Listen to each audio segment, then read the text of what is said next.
वस्बिर नफ्सक मअल्लज़ीन यदऊन रब्बहुम बिलगदव्वति वलअशी युरीदून वजहहु। सदक़ल्लाहु मौलाना अज़ीम। नबी करीम सल्लल्लाहु अलैहि वसल्लम के फरामीन की रोशनी में नेक लोगों की ज़ियारत करना, इनके पास बैठना, इनकी सोहबत इख्तियार करना और इनसे मोहब्बत करना, इनकी ज़ियारत की ख्वाहिश करना, इनसे दुआ करवाना, फजीलत वाले मुकामात की ज़ियारत करना, ये कुरान और सुन्नत से साबित अमल है। कोई बंदा इसका इनकार नहीं कर सकता। किसी बुजुर्ग के पास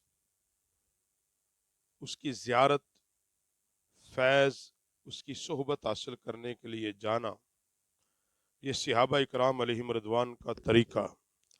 हज़रत अनस से रवायत है कि रसूलुल्लाह सल्लल्लाहु अलैहि वसल्लम की वफ़ात के बाद हज़रत अबू बकर सिद्दीक़ रज़ी अल्लाह ताला अन्हु ने हज़रत उमर रज़ी अल्लाह ताला अन्हुमा से कहा कि हमारे साथ हज़रत उम्मे ऐमन की मुलाकात के लिए चलो। हुज़ूर अलैहिस्सलाम के विसाले ज़ाहिरी के बाद अबू बकर व उमर रज़ी अल्लाह ताला अन्हु कहा कि हज़रत उम्मे ऐमन रज़ी अल्लाह ताला अन्हु की मुलाकात के लिए चलो। जिस तरह हम रसूलुल्लाह सल्लल्लाहु अलैहि वसल्लम उनको मिलने जाया करते थे, जिस तरह हम हुजूर की बारगाह में जाते थे और नबी अलैहिस्सलाम को मिलने जाया करते थे, इसी तरह हम हज़रत उम्मे ऐमन रज़ी अल्लाह ताला अन्हु की बारगाह में भी चलते हैं। जब ये दोनों हजरात उनकी बारगाह में पहुंचे तो वो रोने लगी और इन दोनों ने उनसे कहा कि तुम क्यों रोती हो, किस लिए रोती हो? क्या तुम नहीं जानती कि अल्लाह के पास रसूलुल्लाह के लिए ज्यादा बेहतरी है? तो कहने लगी मैं तो इसलिए रोती हूं कि आसमान से वही आना बंद हो गई। इनकी बात सुनकर ये दोनों हजरात भी इनसे साथ रोने लगे। यानी रोने की वजह इसमें पहली बात यह कि वो सहाबा इकराम अलैहिम रिदवान उम्मुल मोमिनीन की बारगाह में गए। और वो रो क्यों रही थी? वो इसलिए नहीं रो रही थी कि हुजूर अलैहिस्सलाम का विसाले ज़ाहिरी हो गया। रोने की जो वजह थी वो ये थी कि वही का जो सिलसिला है हुजूर अलैहिस्सलाम के जाने के बाद आसमान से वही का आना बंद हो गया है। और जब ये बात हजरत अबू बकर उमर रज़ी अल्लाह ताला ने सुनी तो वो भी इसी तरह रोने लगे। किसी को मिलने जाना, किसी की सोहबत में जाना, हजरत अबू हुरैरा रावी हैं कि नबी करीम सल्लल्लाहु अलैहि वसल्लम ने फरमाया, एक आदमी दूसरी बस्ती में अपने भाई को मिलने गया।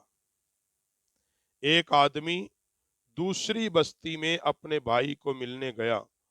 रास्ते में अल्लाह ताला ने एक फरिश्ता ठहरा दिया। जब वो इसके पास से गुजरा, फरिश्ते ने कहा कहाँ का इरादा है? उस आदमी ने जवाब दिया इस बस्ती में एक भाई का इरादा है। कहा गया तेरा इस पर कोई एहसान है जिसके बढ़ाने के लिए जाता है? क्या तू इसलिए जाता है कि तुझ पर उसका कोई एहसान है, मैं एहसान चुका दूं? उसने कहा नहीं, मैं तो फकत अल्लाह की मोहब्बत के लिए जा रहा हूं, दूसरी कोई वजह नहीं। तो फरिश्ते ने कहा अल्लाह का तेरी तरफ कासिद हूं, जिस तरह तू इससे सिर्फ अल्लाह के लिए मोहब्बत करता है, अल्लाह भी तेरे साथ उसी तरह मोहब्बत करता है। यानी अगर तू अल्लाह के बंदों से मोहब्बत फकत अल्लाह के लिए कर रहा है तो अल्लाह भी तेरे साथ मोहब्बत फरमा रहा है।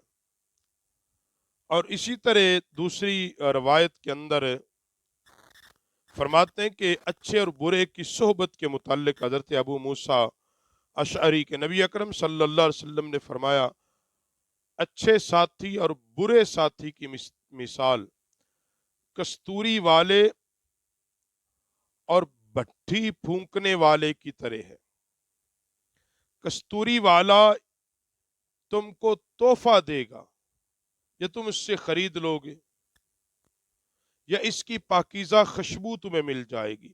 کستوری کی دکان پہ جاؤ گے، تین باتیں ہیں، یا تحفہ دے دے گا، خرید لو گے، نہیں تو کپڑوں کو خوشبو تو لگ ہی جائے گی۔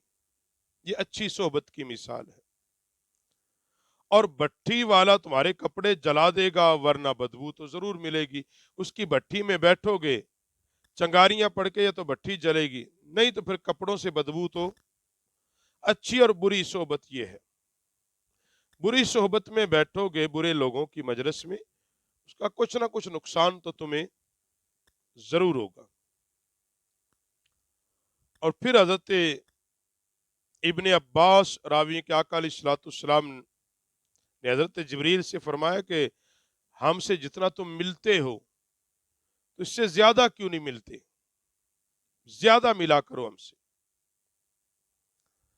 تو جناب جبریل نے اللہ کے قرآن کی یہ تلاوت فرمائی، یہ وحی کا نزول ہوا سورہ مریم میں کہ وما نتنزل الا بامر ربک لہ ما بینا،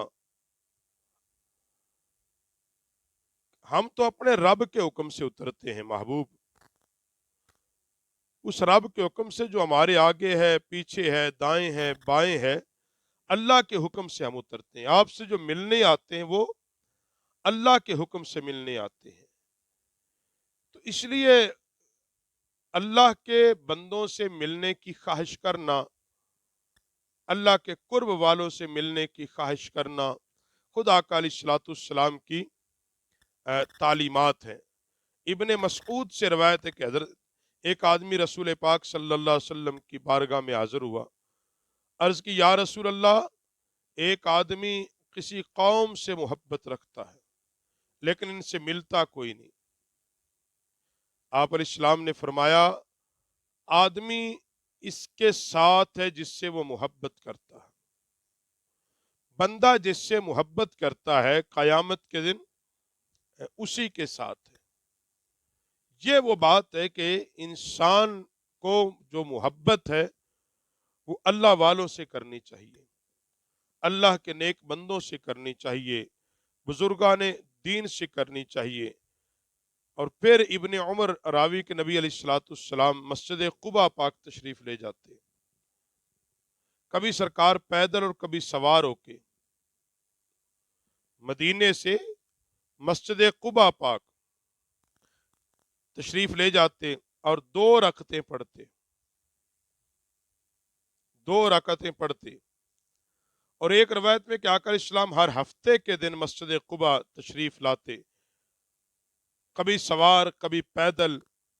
اور بعد میں حضرت ابن عمر بھی ایسا کرتے، جب لوگوں نے پوچھا کہا کہ رسول اللہ ایسا کر رہے تھے، تو آقا علیہ السلام مسجد قباء کس لیے جا رہے تھے؟ صرف لوگوں کو اس کی فضیلت بتانے، اور دوسرا بتانے کہ میں اللہ کا نبی ہو کے مسجد قباء کی جانب سفر کر رہا ہوں، اور اس لیے تم بھی ایسی جگہوں کا سفر کرو جو جگہیں مقدس ہیں، برگزیدہ ہیں۔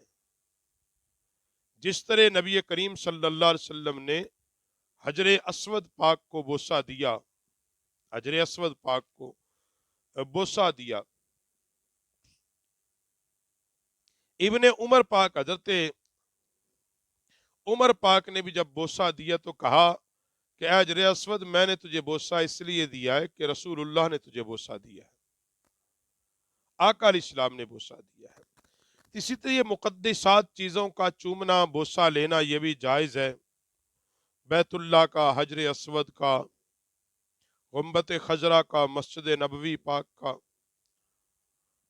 بوسہ لینا، اور مسجد نبوی کا ارادہ کر کے سفر کرنا، بزرگان دین نبی علیہ الصلوۃ والسلام